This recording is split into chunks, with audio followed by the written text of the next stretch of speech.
σύστημα πελματογράφου της COMEX είναι ένα σύστημα που βοηθάει στη σωστή ανάλυση της τάσης και της βάδισης του εξεταζόμενου, βάσει της οποίας γίνεται και η κατασκευή των εξατομικευμένων ορθωτικών πελμάτων.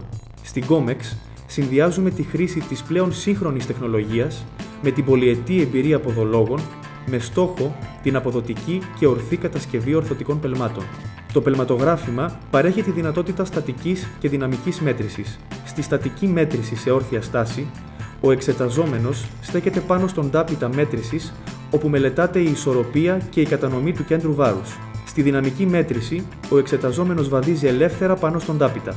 Από τις μετρήσεις, οι πληροφορίες που εξάγονται είναι πολύ σημαντικές και χρήσιμες για τον καθορισμό και την αποκατάσταση τυχόν προβλήματος. Η καταγραφή των υψηλών πελματιαίων πιέσεων, η ισορροπία, η σύγκριση μεταξύ του κάθε πέλματος, η επιφάνεια στήριξης, η θέση της πτέρνας, η φόρτιση της καμάρας, καθώς και οι αποκλίσεις των διαφόρων γωνιών ή αποστάσεων από τους άξονες που επιλέγει ο εξεταστής. Όλα αυτά τα δεδομένα είναι απολύτως χρήσιμα και τεκμηριώνουν τόσο την υποκείμενη πάθηση, βλάβη ή κατάσταση, όσο και την επιλογή της θεραπείας που θα ακολουθήσει. Το δίκτυο πελματογράφων COMEX εκτείνεται σε ορθοπαιδικά ιατρεία, ιατρικά κέντρα, νοσοκομεία, φυσικοθεραπευτήρια και κέντρα αποκατάστασης. Ένα ανεκτήμητο εργαλείο στα χέρια κάθε γιατρού, φυσιοθεραπευτή ή ποδολόγου.